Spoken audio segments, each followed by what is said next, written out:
आज बनाएंगे टेस्टी सी चटकारेदार राज कचौड़ी, और वो भी बिल्कुल परफेक्ट तरीके से और परफेक्ट बनाकर। तो चलिए जल्दी से इसे बनाना स्टार्ट करते हैं और चटकारे लगाते हैं। तो इसके लिए मैंने ये नॉर्मल साइज़ की 1 कटोरी सूजी ली है और इसके साथ ही 1 कटोरी मैदा ले लिया है। सूजी जो आपके घर में हो वही आप ले सकते हैं। थोड़ा सा मैंने इसमें नमक डाल दिया है, थोड़ा सा हल्दी डाल दी है और इसे हम अच्छे से मिक्स कर लेंगे। हल्दी से कलर बहुत ज़्यादा अच्छा आता है, इसलिए मैंने हल्दी यूज की है। अगर आप ना चाहें तो हल्दी ना भी डालें और थोड़ा थोड़ा पानी डालकर और इसका नॉर्मल सा डो तैयार कर लेंगे। क्योंकि सूजी फूलती है इसलिए डो नॉर्मल सा ही बनाना है, क्योंकि बाद में ये हार्ड हो जाता है। तो इसे हम रख देंगे 15 मिनट के लिए।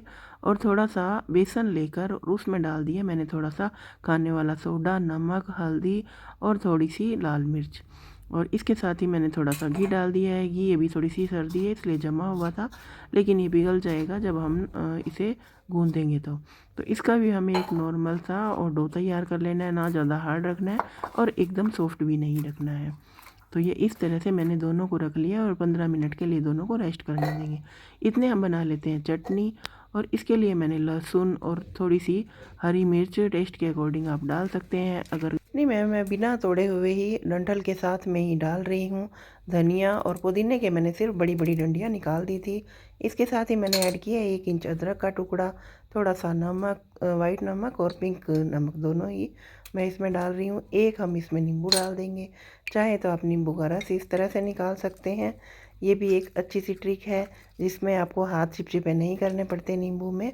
और ये ढक्कन में जो छेद होता है उसी से रस निकल जाता है, बीज ऊपर रह जाते हैं। और उसके अलावा मैंने डाल दिया है भुना हुआ जीरा और थोड़ा सा पानी डालकर ठंडा, और इसका फाइन सा एक पेस्ट तैयार कर लेंगे। और ये देखिए बढ़िया सी हमारी खुशबूदार चटनी बनकर तैयार हो चुकी है। और ये डो भी इसमें दोनों सेट हो चुके हैं। थोड़ा सा इसे हम और अच्छे से मसल लेंगे ताकि ये बढ़िया सा तैयार हो जाए और फुली फुली हमारी कचौरियाँ बने। तो इस तरह से मैंने 2 मिनट के लिए इसे और मथ लिया है। आटा जितना अच्छा गूंदा हुआ होगा पूड़ी उतनी ही बढ़िया सी फूल कर तैयार होगी। तो ये एक बराबर साइज की जितनी आपको पूड़ी बनानी है उतनी ही लोइयाँ बनाकर तैयार कर लेंगे, दोनों तरह के आटे की।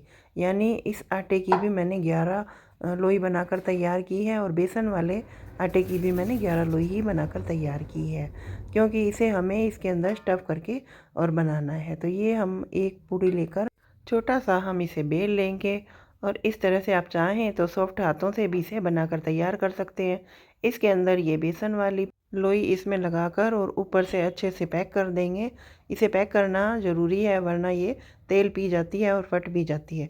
तो इसे अच्छे से पैक करने के बाद में इस तरह से हाथों से और लगाकर और सूखा आटा लगाकर ही आप इसे बेलना है, क्योंकि ऑयल लगाकर बेली हुई होती है तो फिर वो पूड़ी जैसी सी हो जाती है। तो हल्का हल्का सूखा मैदा लगाकर और आप इसे बेल लीजिए और सारी पूड़ियों को बेलकर और एक बार तैयार कर लीजिए। दूसरी तरफ मैंने तेल गरम करने के लिए भी रख दिया था। अब इसे आपको देखना है, ज़्यादा ना तो मोटी रखना है और ना ही एकदम पतली रखनी है। तो ये मैंने एक फुला कर देखी तो ये मेरी एकदम बढ़िया सी पूड़ी और फूल के और बढ़िया सी तैयार हुई। गैस की फ्लेम की यहाँ पर आपको बिल्कुल अच्छे से ध्यान रखना है, क्योंकि गैस की फ्लेम एक बार जब फुलाते हैं उस वक्त ये मैं तेज़ कर देती हूँ और फिर हमें मीडियम टेम्परेचर पर ही इसे तलना है। तो ये इसीलिए मैं गैस की फ्लेम भी लो और हाई करते हुए दिखा रही हूँ, क्योंकि ये पार्ट जो पूड़ी बनाने का होता है ये बहुत ही ज़्यादा इम्पोर्टेंट है। और ये देखिए आप बढ़िया सी एकदम पूड़ियाँ मेरी फूल फूल कर तैयार हो रही है और इसे हमें काफ़ी देर तक क्रिस्पी सा तलना है। तो एक ये 3 पूड़ी तलने के लिए मुझे कम से कम 7-8 मिनट और लग गए थे। तो ये मीडियम टू लो टेम्परेचर पर ही हमें इसे तलना है। अगर हमने इसे गैस फुल करके और तल लिया तो ये पूड़ियों जैसी ही बनकर तैयार हो जाएगी और बिल्कुल फुली फुली और क्रिस्पी बिल्कुल नहीं बनेगी। तो पूड़ी और राज कचौरी में यही अंतर होता है कि राज कचौरी एकदम क्रिस्पी होती है और पूरी एकदम सॉफ्ट होती है।